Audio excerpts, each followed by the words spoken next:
Welcome to the Rig on Wheels show featuring MVT, the show built for professional truck drivers. Bringing you the latest insights, hot jobs, and tips to keep you moving forward. Powered by Mesilla Valley Transportation, the leaders in safety, fuel efficiency, and innovation, with over 1,600 trucks on the road.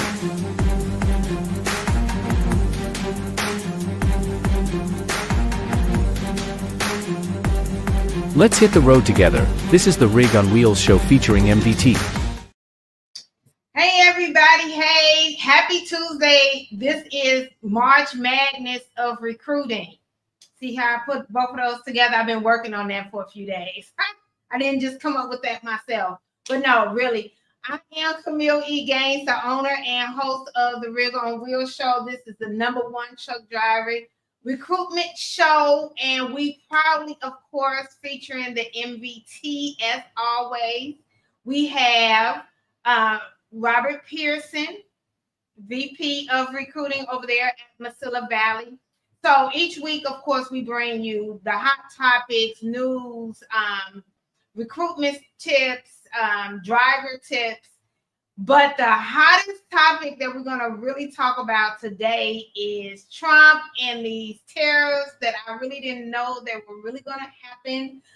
But he did, as promised, bring the hatchet down on Canada and Mexico. So we're going to talk about how that will affect us and how it could really do some damage and where the good is could come out of it. But let's kind of get everything started. Do you want to start with diesel first?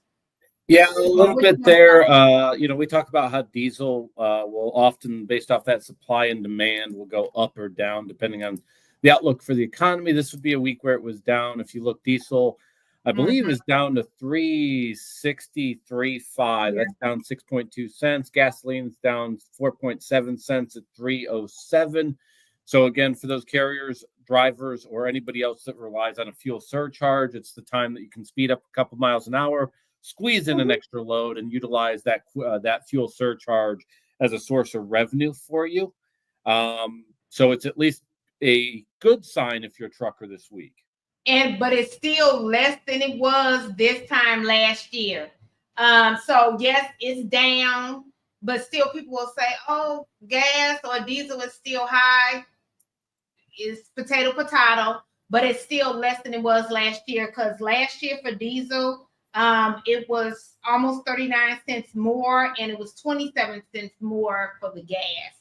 And we always like to talk about gas because not everybody in the transportation is just diesel. Like, we basically are diesel because we do Class A. I always believe we got to take things into perspective, and I will use this as a reminder too when we talk about gas prices. Yes, we all have to buy gas, so I realize what I'm saying. This is currently being sold at a Quick Trip right now. At a Quick Trip, this is the big smart water. I will use the word smart. That's $4.79. $4.79 for that water. So with that said, it definitely is not the most expensive that it possibly could be. Truth be told, for what it takes to get it out of the ground, it's cheap. But yeah, we'll watch it here. I am very curious, like we talked about last week, 6 months, what a lot of things look like. Yeah. One of those is I wonder 6 months from now what fuel looks like, because it's impacted by all these economic factors all at once. That is going to be a sign. Truth be told, there's a part of us that should want expensive fuel 6 months from now. Yeah, I definitely agree with you. When fuel goes down, especially now we're in March, it does have me kind of shaky because we do want it to go up a little bit as far as, if we're in the transportation market and things like that. Terrell, thanks for putting up the subscribe. Wherever you're watching or listening to us, definitely subscribe, follow, like, share. We don't want to be stingy like our mom says, so make sure you share all of this to wherever you're looking or listening to us at. So let's go on ahead and get into freight, since we talked about the diesel. So that's your favorite part. Yeah, so available loads were up 11%. Available equipment was holding steady, didn't have really any type of change there. It's impacted a little bit on what rates per mile is. The question that we have to ask ourselves is, why is that? Is that a long-term play, or is it more a response to the tariffs? So as an example, for MVT, mile-wise, this weekend was a record-setting Friday through Sunday for us as far as miles go. Now, we have more drivers today than we did historically in our past. That definitely plays a role, but it was a record-setting week. The question is what makes it a record-setting week? Is it, in the case of shippers, trying to beat tariffs and get things moved across the border as quickly as possible? Is it a long-term point of an economic boom potentially taking place? I have some suspicions. I don't really know that. So we saw an 11% spike, which for a 1 week spike, non-holiday, there's not a major holiday beforehand or behindhand, 11% in increased loads most likely would point to us clearing out warehouse space before something's hit by a tariff. That's probably going to be the leading thing. And so that we increased by 11%, and the DAT boards can isolate regions. I'd specifically be interested to see what the increase along the Mexican-U.S. border was that made up that 11% increase. Yeah, because everybody or that I know that I've been speaking with when it comes to the shippers and alike that are dealing with shippers on a regular basis, they were really trying to, they were not as positive as I was, and they were really trying to get things moving before tariff because they felt that it was going to impact their business in a negative way, or they were unsure. And when you're unsure, that's scary. That's the part that's scary. When you just don't know, you want to hurry up and get on the other side of the don't know, whether it's going to be that it makes you a lot of money or it doesn't make you any money. You want to know type of situation. So that was from a freight standpoint. It's going to be interesting. We're going to be watching this closely over the next week. As well as the DAT boards, but I think some of it may have been impacted by that. Again, it was a record-setting weekend for us. We look at Friday, Saturday, Sunday as kind of its own little beast. And so it was a wide margin record.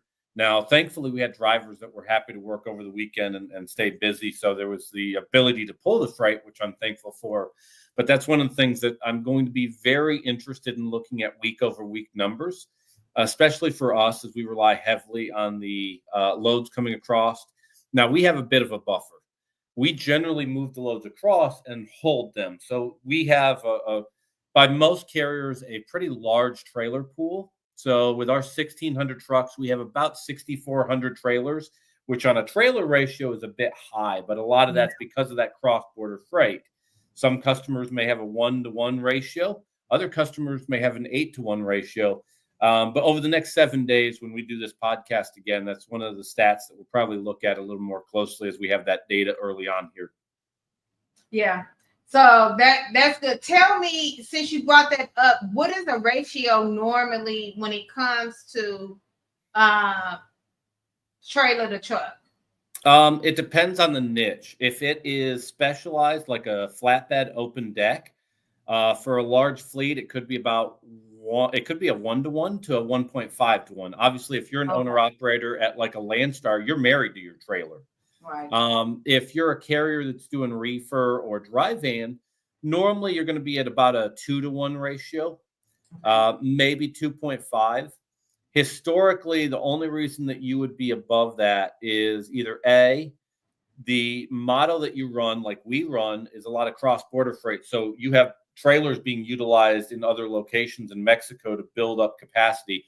So a lot of times when we have certain customers have a wave of a need, we will pre-move a bunch of trailers to them so that we can then piecemeal those trailers or those loads out once they're loaded.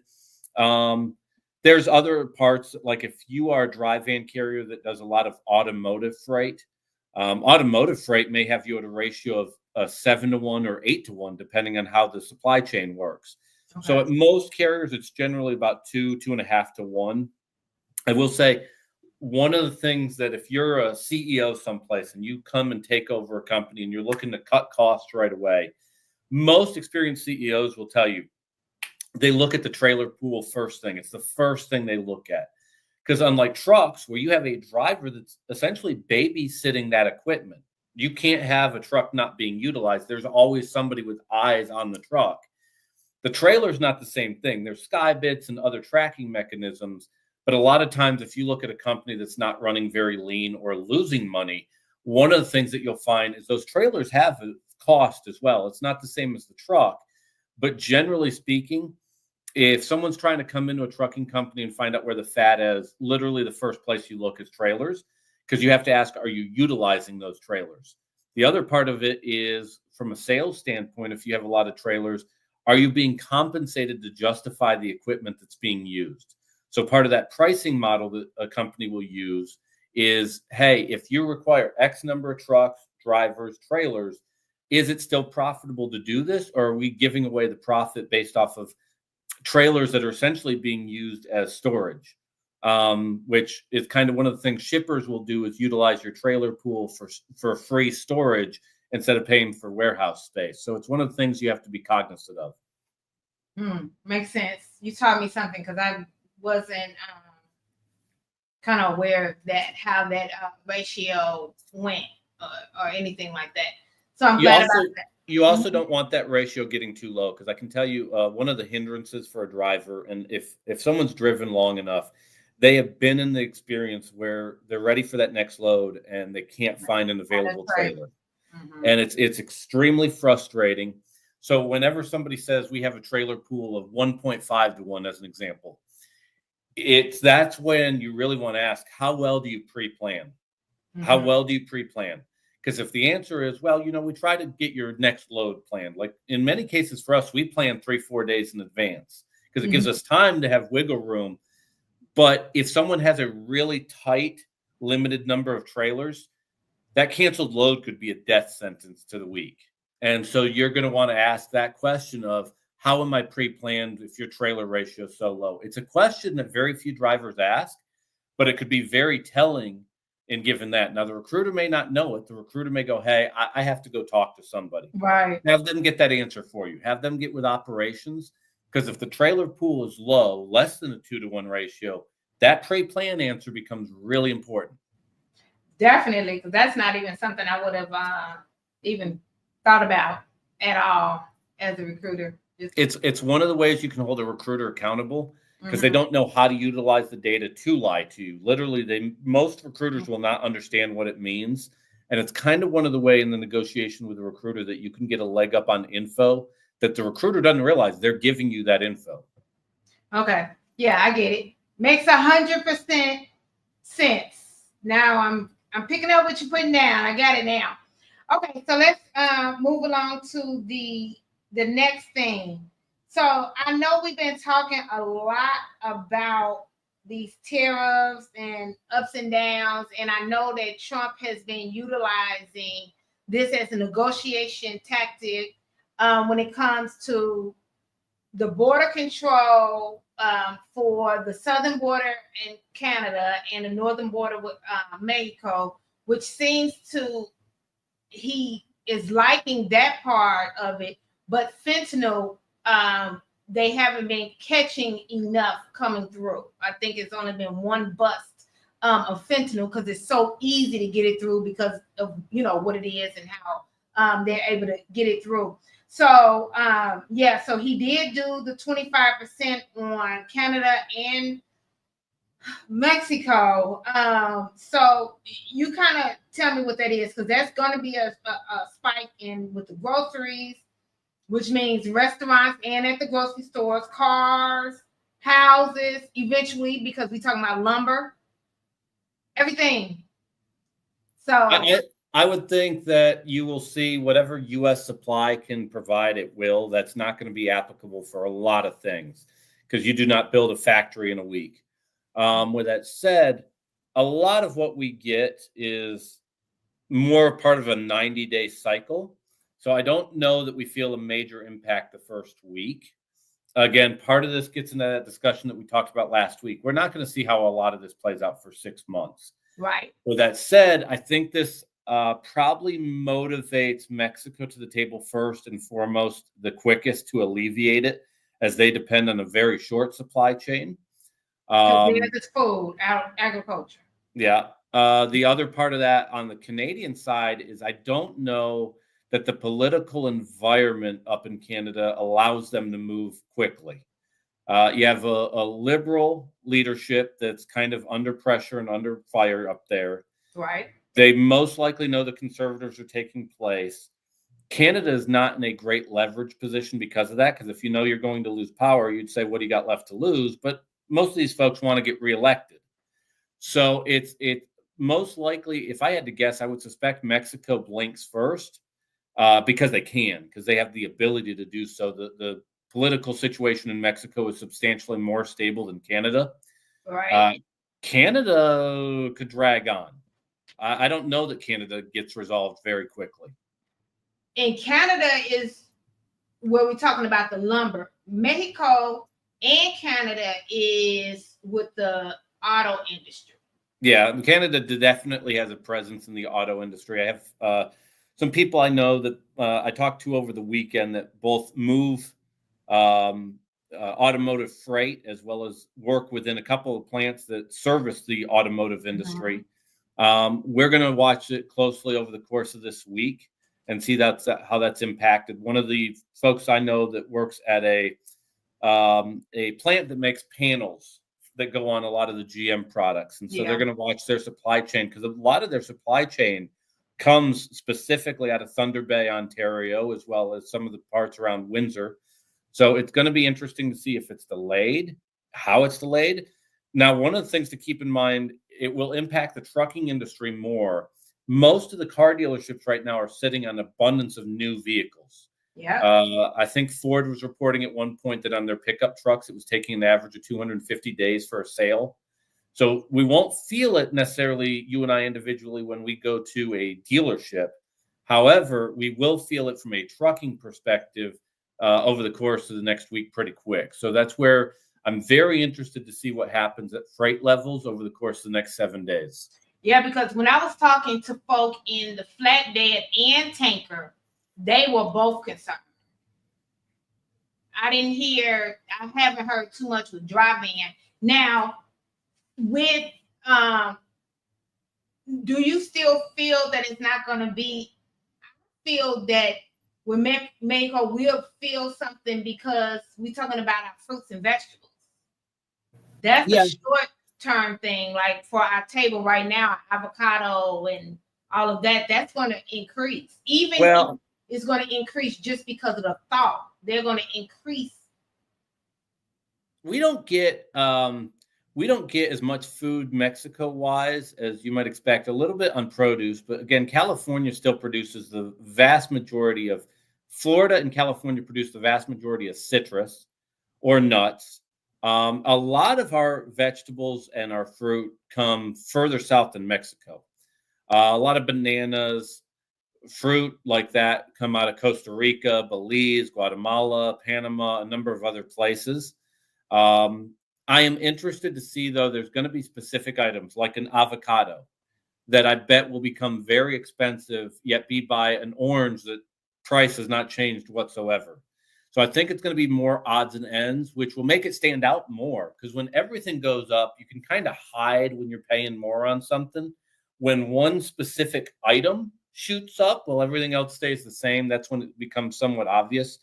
So it's one of the observations I would make to most people when you go into an H-E-B or a Kroger's or an Albertsons over the course of the next week. I'd watch that real close, and we might not feel it for a week. It's not till we have to replace produce that we feel it. So I'm very curious on that. I think about 7 to 10 days, but in Texas, we personally get a lot of stuff from Mexico for our stores. Yeah.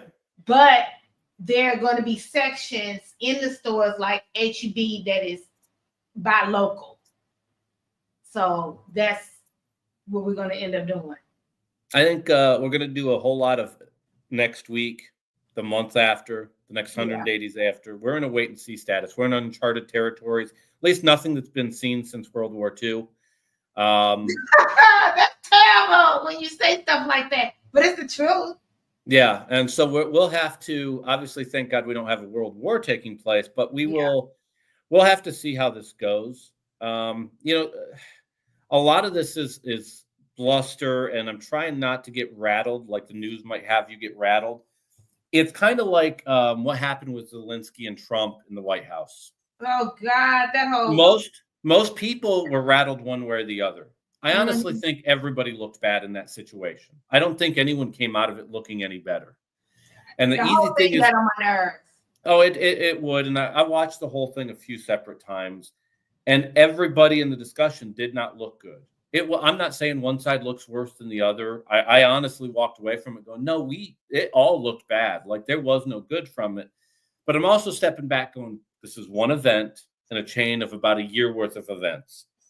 Let's see where we're going from here. I don't realistically know. I don't think we normally get to see that. It probably happens more behind closed doors where we don't necessarily get to see a lot of that stuff in action. I think we're going to just have to let the data come in and adapt from it. And a lot of business owners and people and households are kind of going to have to adapt on the fly a little bit. The stock market most likely jumps up and goes down a little bit and does a lot of the valleys over the next month. But I'd tell anybody, if you have a 401k, which more drivers should definitely have a 401k, I would say if you have a 401k, I wouldn't even look at it for the next 30 days. You're not going to like what you're going to see. No, you're not. But if Shoot. you got a 401k, you're not a day trader. You don't need to look at it every single day. Yeah. And it'll just get your depression and anxiety going cuckoo for Cocoa Puffs. That is for sure. But as an average American, I would say some of these theatrics I would love to just stay behind closed doors. Certain things you just should not have. Like as parents, we shouldn't be arguing like crazy in front of our kids. It just needs to be the same thing because it just doesn't bring a great feeling. It's one of my favorite sayings. Sometimes there's bliss in not seeing how the sausage is made. I just want the sausage. Do not need to see how it's made. I agree. I 100% agree. Well, I think we kind of killed the dead horse or whatever the saying is with the tariff because it's just, I hate to say is what it is, but like you say, some stuff we're not going to know for 90 days to 6 months, and some stuff we may know within 10 days. But I will say when we talk about freight levels in about a week, those freight level numbers are going to be really interesting. Yeah. But all I know is that I'm banking on 2025 being historical. I don't need to be historical in the wrong way. All right. So I'll remember you said that because when Antarctica gets invaded by Australia, I'll go, Kameel called it. She said this was going to be historic. Right. We need it to be the right way, just all the right way. But did you have any other breaking news? No, those are the big things right now. We're kind of in a wait and see status right now. Like I said, uncharted territory. Yeah, it's definitely uncharted. That's 152% correct. Well, I think let's go ahead and go to commercial. When we come back, we're going to go over the hot jobs. And that's it for right now. So let's go ahead and go to commercial turn.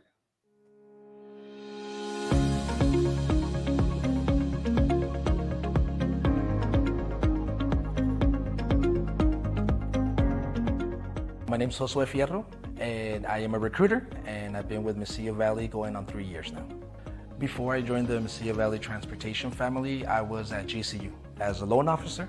I feel that I acquired some skills there, providing customer service, learning, to listen to the customer and, learning patience. I think that helped me out right now where I'm at with Mesilla Valley Transportation, because I could actually apply those skills to what I do now, which is, helping drivers, getting them behind the wheel and getting them a job. So basically what I do here in recruiting, it's something good. We for sure give jobs to drivers, so it feels good, that we help people. Communication is great there in our department, from leadership to employees. We have a good working environment there, and it feels homey. Like it feels like a home environment. It feels a family-oriented environment. So, yeah. Yes, I acquired skills here at Mesilla Valley Transportation. One of them would be knowledge of the transportation industry. I was not aware of the transportation. I was just more into financing, and I think it's good to know that transportation takes a big role in our country, and we do something good here. What made me apply at Mesilla Valley Transportation was basically word of mouth, the reputation that this company has. You see them everywhere on billboards, the trucks on the street, you hear them in the news ads. So you see Mesilla Valley Transportation everywhere, and you just hear from people here, local people saying that Mesilla Valley is great, it's a great company to work for, and I was excited to join. My life changed when I joined Mesilla Valley Transportation in a big way. And one of them was them, of course, providing stability, giving me a peaceful state of mind, knowing that I could provide for my family, knowing that I could do what I do every single day without worries of, job security, in other words. And they actually helped me out a lot as well as far as my daughter. She's 17. She wanted to get a first job in the summer. Marketing was able to go ahead and help me out, bring her in here as an internship over the summer, which she loved. She gained a lot of experience for her being her first job. Now she loves it. Now she wants to go to school for it and get a degree, so she's happy, and I'm happy. I would definitely recommend people to work here. Ever since I walked here the first day, it felt like a family-oriented work environment. Everyone's smiling, everyone's friendly, everyone talks to you like if they know you for years. So for sure, if I had to go ahead and tell someone, I would definitely recommend someone to work here at Mesilla Valley. My name's Josue Fierro. I'm a driver recruiter, and MVT changed my life.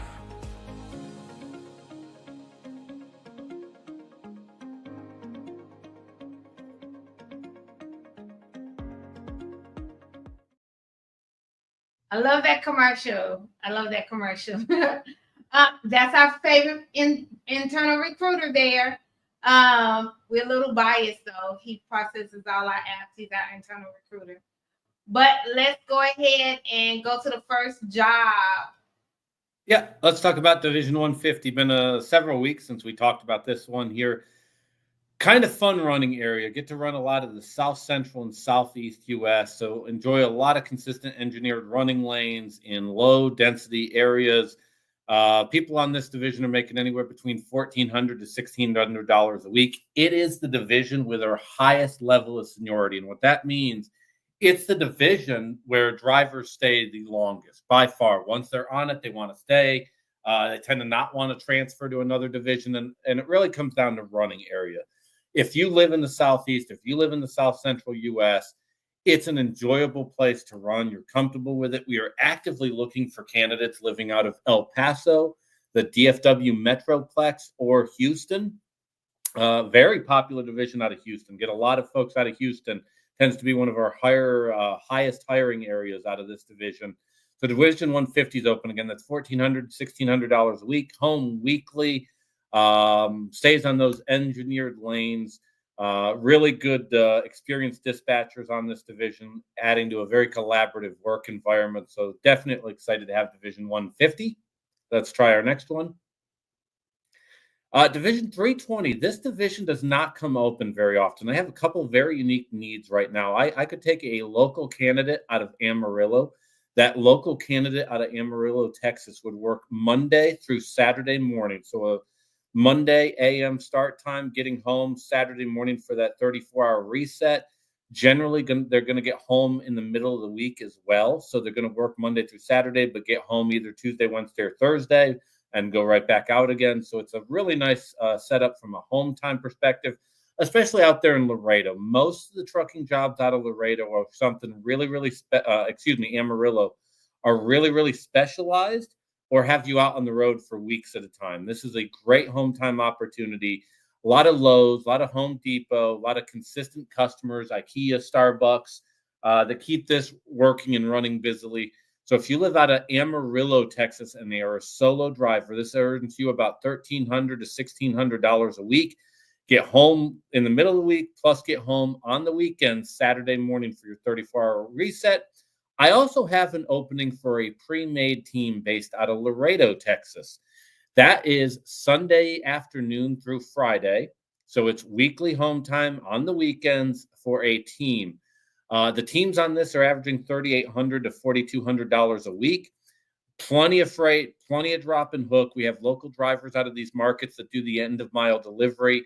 So again, a solo driver out of Amarillo or a team out of Laredo, very unique opportunity here on this one. A lot of drop and hook, a lot of the same customers over and over. The customers know our equipment on these runs. This is a very heavy operating. We have about 50 drivers on this specific division, but we have those openings I wanted to share with the team today. Let's go on to the next division. Division 400, a favorite of people living out of Memphis or Nashville. This is going to primarily be running the Mid-Atlantic, Southeast, Southern Great Lakes states, Southeast U.S., like I was saying on that end, averaging about $1,600 to $1,700 a week. People on this, when you include the productivity bonus that the recruiter can tell you more about, are averaging anywhere between $95,000 to $100,000 a year. A lot of opportunity, a lot of drop and hook. We do go up to our version of the Northeast, which is Southern Pennsylvania.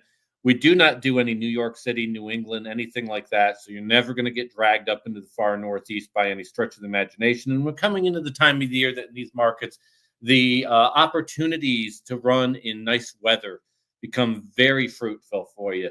Now, there is more nighttime driving in this division. So there's some drivers that prefer that because there's fewer amounts of interactions with four-wheelers. So it's a popular division because of that, but averaging again about $95,000 to $100,000 a year annually. And let's talk about our last division. Division 440 got openings out of Memphis, Nashville, Houston, DFW, San Antonio. This division makes anywhere between $1,200 to $1,400 a week. Weekly home time, again, running the Southeast U.S., mainly Southern Texas, and occasionally going up into the Kentucky area. Do run loads down as far south into the Southeast as Miami. Really exciting division. Have a lot of openings on this one. I could hire about 15 to 20 more drivers for Division 440. Really good network. Jonathan and his folks over there on the dispatch floor have a great relationship with our direct customer base here. So the nice thing when the operations side has a good relationship with the customer is generally makes for an easier time for the driver with said customer. So be sure. We talked about Division 150, 320, 400, and 440. If you didn't see a division, and let me make sure that my camera is on, if you didn't see a division that works for you, we have a lot of other openings. We have openings in Portland, Salt Lake City, Phoenix, El Paso, Albuquerque, Denver, Las Cruces, New Mexico, DFW, Houston, San Antonio, Laredo, Memphis, St. Louis, Jacksonville, Louisville, Kentucky, Nashville, and a whole bunch of other places. So if you didn't see something in those markets that works for you, or you live anywhere in the U.S. and want to find a job that's not just a job, but your real next career path and a long-term recipe for success, make sure to give that number a call at 281-968-3100. That's 281-968-3100. Or visit our friends at RaygonWheels.com, and they will make sure to put you in the best possible scenario. I'm biased. I hope it's with MVT. Please let it be MVT. But if it's not, they're going to place you with the position that's going to be the best for you and your family and your career options that will ultimately make you happy. Yes.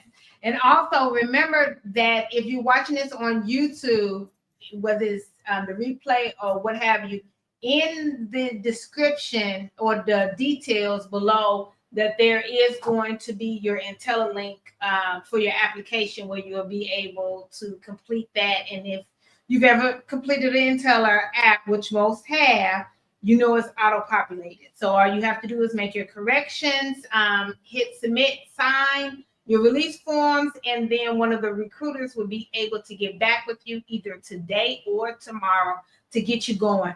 Most of MVT's positions, all you need is 6 months experience, decent or good background. We don't want any job hoppers. We really are looking for the professional drivers that want to start and want to start fairly quickly. So I will also bring up, because there's a couple niches in this industry. So one of the things to know as a driver, if it looks like you have a lot of jobs, there's a few niches in this industry, like drive-away. If you're a drive-away driver, that's counted as experience. You're running tractor trailer in a lot of those scenarios. You often will be leased on to 3 companies at the same time. If you are an owner operator under somebody else's authority, but they fall under some kind of an umbrella of 5 or 6 companies. Just know as you fill that out and you put that information, make sure on that application to leave that description. Just think about that for a second. With your application, you're essentially creating your 10-year story for the recruiter. Yeah. So if you have something that's an abnormality and employment comes to mind, always be prepared to leave an explanation and explain, hey, I have this because. A lot of times drivers will go do driveway or they'll work for an owner operator that's leased onto multiple places. When I see an application that has 8 jobs in 3 years, I generally don't get excited. That's a major turnoff for most carriers at this moment. If it's a scenario where you are doing driveway, the niche is what's causing that to be listed like that. Make sure that you put why you leave a carrier. It's one of the things that seems like a real little thing. Why did you leave a carrier? And a lot of people put NA or home time or leave some kind of a generic answer. The key thing to remember when you fill out an application for a recruiter is tell them your story. Tell them, hey, look at me because I have this, this, this, and this. Because what a lot of people have found out over the last 18 to 24 months is if you have a bunch of jobs, you're all of a sudden not getting a call back and then not understanding as to why.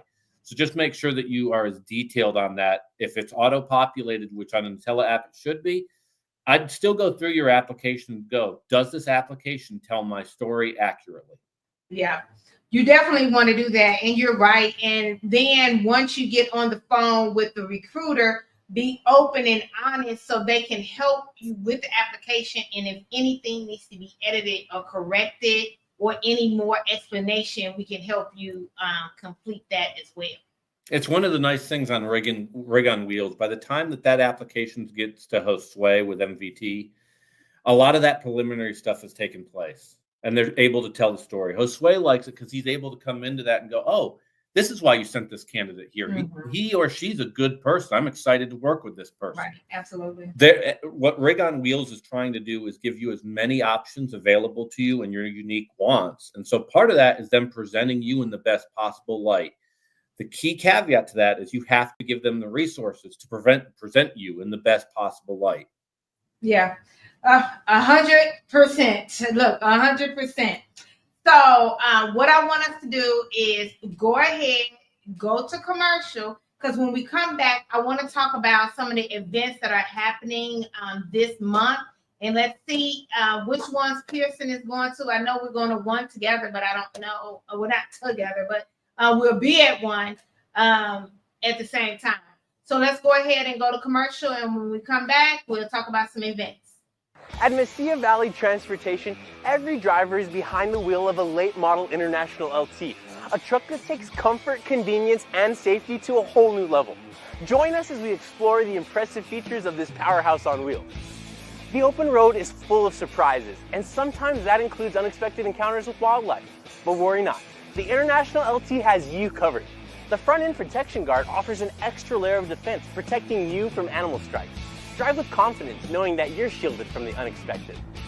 We all know how important it is to keep our batteries charged. And our International LTs have your back. The Cummins X15 is equipped with an auto start feature, ensuring that your batteries are automatically recharged when they run low on volts. It's a seamless process that keeps you powered up and ready to hit the road. Disc brakes and an engine brake provide reliable and safe stopping power when you need it most. You can have peace of mind knowing that you're in control.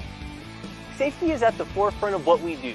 Our International LTs are equipped with top-of-the-line safety features to ensure your well-being while out on the road. These tractors are equipped with Bendix fusion protection, collision mitigation, and lane departure warning. Achieving good fuel efficiency deserves recognition. With the International LT, your efforts don't go unnoticed. When you consistently achieve impressive miles per gallon, the International LT rewards you with increased speed. It's a little extra motivation to keep you pushing for better fuel economy. After a long drive, you're ready for a well-deserved break. With the International LT, you can enjoy your rest period in absolute comfort. Thanks to its auxiliary power unit, you can keep the driver's cabin heated or cooled just the way you like it.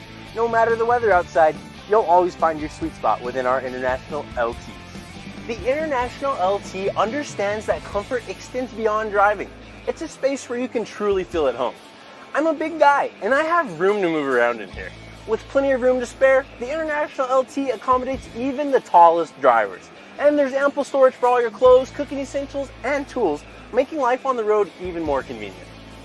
Speaking of cooking, bring along your appliances and don't sacrifice any luxuries thanks to all of our International LTs being equipped with built-in inverters.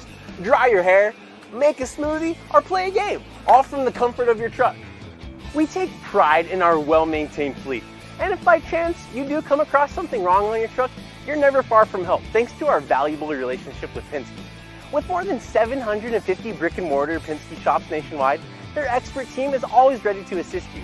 From routine maintenance to unexpected repairs, they'll get you taken care of and back on the road in no time. And there you have it.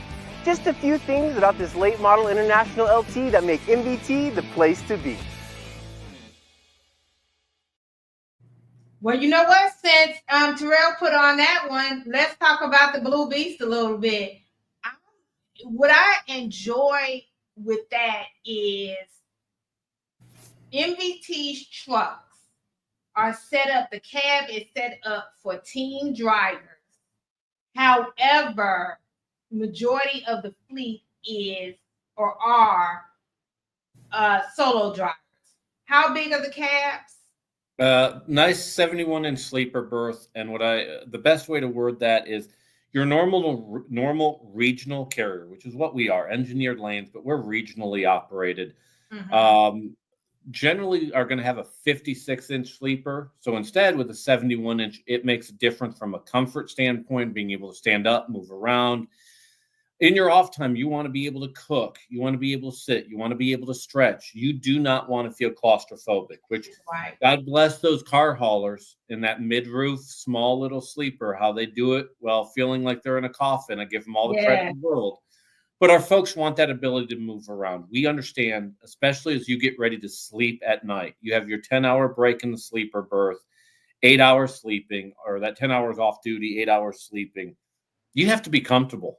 I don't care who you are. If you're not comfortable with where you're at, if anybody that's never been in a truck was at a cramped hotel room where it felt like the walls are closing in, it's hard to sleep.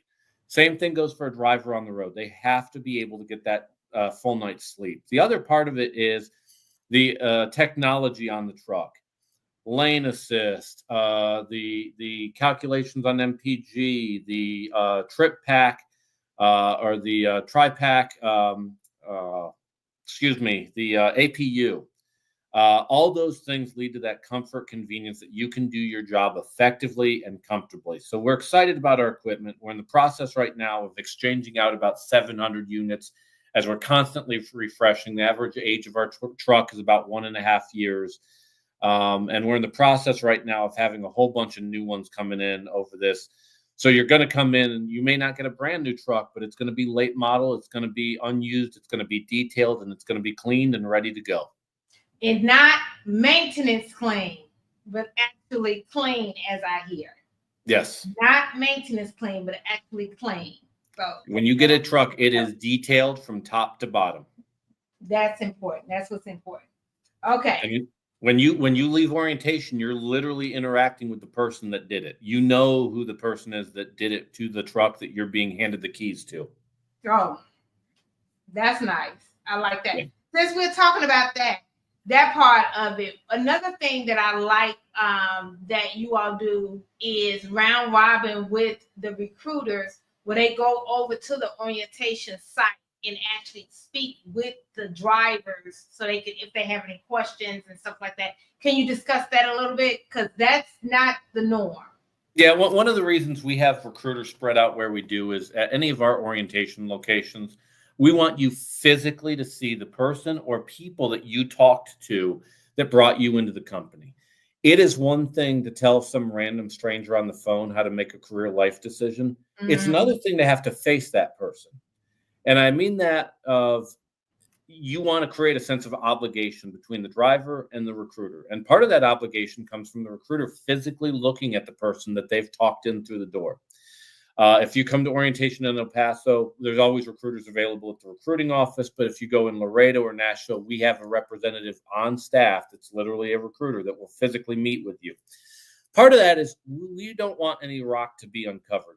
By the time you get and you're sitting down face to face with your dispatcher, which you will do, there shouldn't be any surprises. We should be on the same hymn seat, so to speak, by the time you get there. I like that. That right there, that's part of attention. That's part of saying that I'm not just a number and all of that. So I like that. But what I want to talk about, and we know these dates because they're in our Faces of the Road 2025 calendar that your mother-in-law has, right? That is correct. So this is March, and it's International Women's Month, and the International Women's Day is on the 8th. So I know that TCA is going to be from the 15th through the 18th. Are you going to that? Do you participate? I know we don't. Not this year. Okay. Now, MAX is the Mid-American Trucking Show. So that's the largest trucking show. Are you going to that? That's in Louisville from the 27th to the 29th.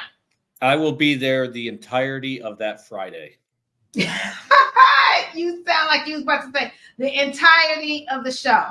No, so we don't have, and we do get drivers that ask this. I don't have a big footprint up in Louisville. I believe we have 5 drivers that live in that market, which is one of the reasons I am there today, because it gives me a chance to meet with those drivers that live in that market. Right. But with that said, we don't have a big footprint up there. I advise any driver, though, it's a fun event to go to. Even if you're not looking for a job and hanging out in the recruiting pavilion, between the pride and polish, seeing the OEMs up there, and quite frankly, a lot of people will bring their spouse and kids with them because it's a chance for you to show your kids, hey, this is what I do for a living. Come check this out. There's generally 80,000 people a year that go to this event, so it's large scale. The city of Louisville does a great job with it. You know, it doesn't appear that the one in Dallas is going to continue going post-COVID. The one in Houston's growing a little bit, but this is one of those that as a driver, if you're going to go to one event, I always point to this as being an exciting event to go to. Yeah. I like it a lot. Make sure you bring your walking shoes because it is very large. And right when you think you've seen all of it, you have not. So one day, if you want to see it all, one day is not enough. However, I only plan on probably walking around one day. I'll probably be there more than one day, at least Thursday and Friday, but I'm not going to do a full walk around both days. I'm probably not going to do a full walk around at all. That is a lot of walking. But I will be there, and I'm actually going to be speaking on Friday, the 28th, between 11 and 11:45 on the Women's Leadership in Trucking panel, along with Nicole Ward, Jennifer, she's the CEO from Women in Trucking, Jenny from Women in Trucking, Shaylin Dixon from Scale Logistics, and Lindsay Trent from Next Generation in Trucking. So a host of great women as well. And then I'm going to be co-hosting at 3 p.m. a show with Reefs Across America at their booth. Nice. So you got yourself a little fun weekend plan there. Yeah. So I'm about to say, at least for 2 hours, I'm not walking around because I'm going to be sitting down talking. But yeah. Do you track your steps? When I do wear my watch, I do track my steps. But the thing is, with my watch, I have a knockoff Apple Watch thingamajig, and I don't know how. I'm pretty sure it's a user error, but it connects to my phone all the time. And so, how do I?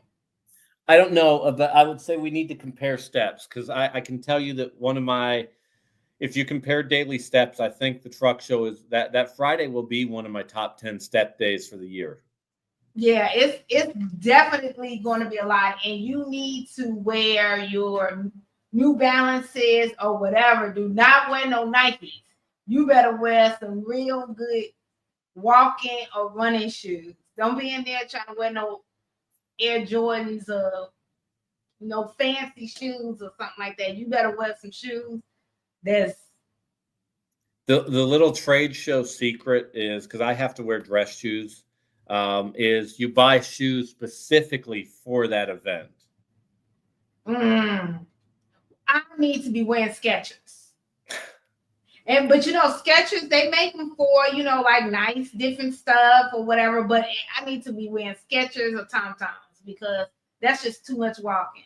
And then you have to, a trick that women do that wear really high heels, they put Novocaine on the bottom of their feet.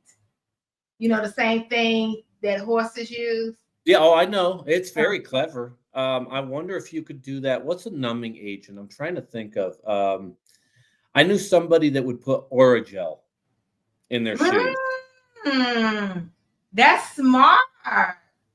And they don't use that on horses. So yeah, there was something about the arches of their feet, and the Oragel helped them get through it. I like that. Whoever did that was a smart woman. I like it. And that's the Rig on Wheels medical segment. Yes, absolutely. But you know what? Terrell said that he was able to download the commercial. So we want to go ahead and play this. MVT's marketing department is one of the best out there when it comes to the mega carriers. I just want to throw that out there. So, so let's go ahead and play that commercial, Terrell, please.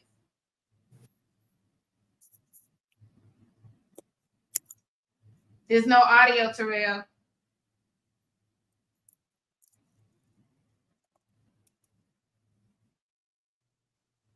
Oh no. Well, I can tell you, you didn't hear it, but on the video, the crowd noises were phenomenal. Yes.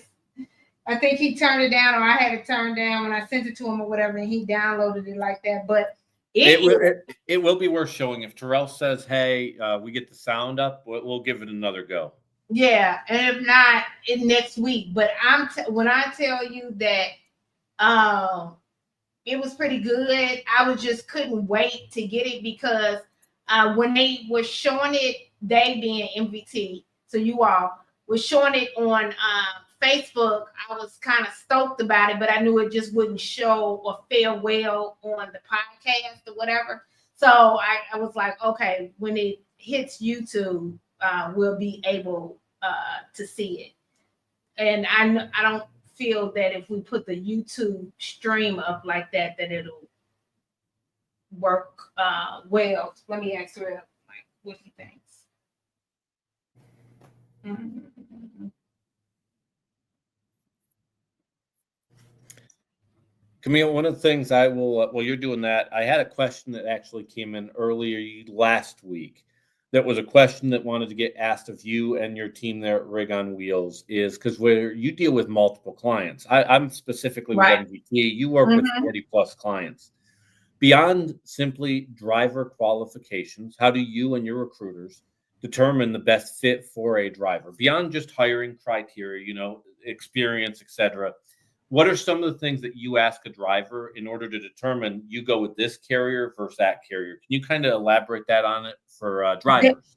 Their communication is communication, because you sometimes, a lot of times, as third-party recruiters, because we're not married to a company, you'll know how the company is going to treat the driver based on how they communicate with us. Right? And so it's the same way as with the driver. So that's how we are able to figure it out. Or different cultural things that you will figure out about the company, things that's not necessarily in black and white. So it's not a requirement, but it might be where the driver might be happier at. Or this particular distribution center or what have you gives more tips than this other one would give. Certain things like that is how you would figure it out based on the conversation that you have with the driver. But a lot of times it's communication. A lot comes down to just plain old communication. Let me go the reverse way. Let's take a generic carrier that you do not do business with yet, but they say for them, and I use the term best driver very generically because a best driver from one carrier to another may not be the same thing. A lot of times is determining how much a driver fits into your true operational need. So there might be a great driver, a really professional driver in Pocatello, Idaho, as an example. Mm-hmm. They're not of any use to me because I don't have freight going up there. The two of us do not belong together. Right. Nothing against the driver or us. If you have XYZ Trucking coming to you and going, Kameel, we want to do business with the Rig on Wheels team. What do we have to do to get the best drivers? We struggle to do it ourselves. We're wanting to work with you and have you bring my team the best drivers that align with our operational needs. What do you advise to the carrier in that situation? Tell me what your idea of the best driver is. I literally want to know, what do you feel? And a lot of times what happens is they'll say, well, the best driver is the best driver. And then I'll turn around and say, that's why you're not getting the best driver, because you don't know what your best driver is.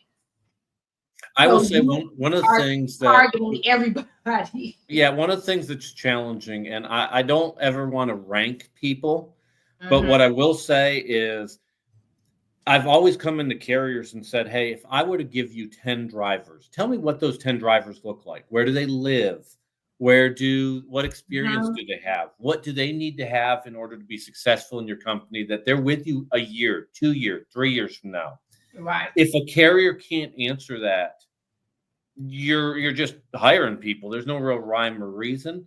And I think you're correct. There's a lot of companies that do not definitively know how to say, who's my best driver? I think it's the squeaky wheel gets the grease. I happen to see this driver more often, so he's one of my best drivers because I see him more often. Yeah. Which your best driver statistically may not live in the city you're headquartered. He or she may live 1,500 miles away, and you just don't lay eyes on him very often. I think that's a worthwhile thing. It's kind of onus on that carrier is define to me who's that best driver.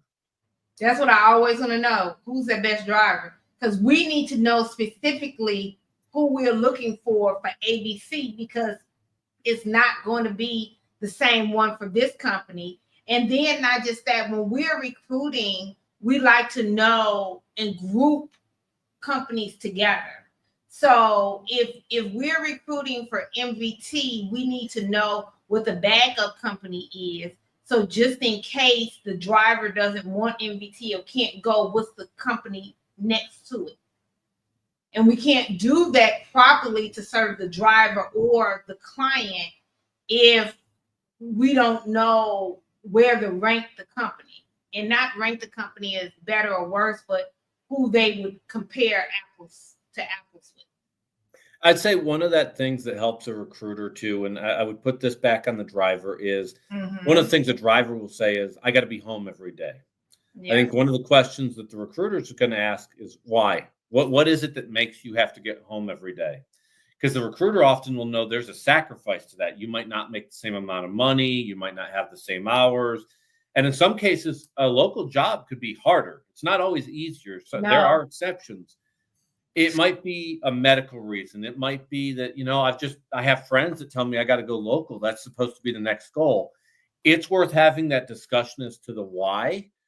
Because a lot of times it may be, okay, well, you don't need local. It's really about when you get home. Or you do want local. Okay, so let's target that local and find out what's going to work for you. Because what you're describing is not just local. It's this, this, and this. And that's where that communication with the driver and then that carrier being very clear about what it is that they want. If those two things don't gel, no one's happy. Yeah, and that's a great point that you're saying, because there's a big box store that their local jobs isn't really local. It's still over the road. It's just that they're home every day. And what I mean by that is the driver is just off for their 10-hour break. That's it. So they're really not off to do and take care of anything. So they get more home time when you're talking about regional or being an over-the-road driver, basically. So it's yeah. It's one of those things that we love to categorize things in this industry as OTR, regional, local. There's no true definitions of these things. They are trucking slang. And that's why one of those things is when, as a driver, if you talk to a recruiter, don't assume that you guys are talking the same language. Does not mean that you're talking the same language. Yes, I we always say you have to add.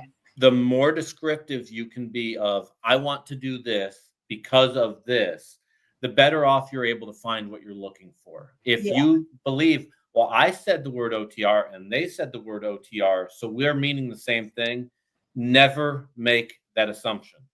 Some people will say OTR is 3 or more states. But if you live in Massachusetts, Rhode Island, and Connecticut, nobody outside that area considers that OTR. Nobody does. Nobody considers so that. the thing about it is do not let industry lingo or jargon get in the way and set you up in a bad situation where either the carrier's not happy or the driver's not happy. Don't assume they know what you know. Yeah, absolutely. I agree with that. I'm glad you brought that up, and I'm glad we had this discussion because that's absolutely true. Well, boys and girls, we've come to the top or the bottom of the hour, whichever one. But next week, we're definitely going to have that audio fixed on that commercial. That was really my fault of giving it too late. So it's kind of hard to do it with the band while we're on the show. But so we'll have that for you next week because I always like getting it directly from MVT because their marketing department is like, the best. Yeah. So we'll see you guys next week on Tuesday, and I'm sure more drama will be unfolding with all of this tariff stuff. I'm just like, oh my goodness. But I'm sure more will be happening. So we'll see you next week and be safe out there. That's for sure.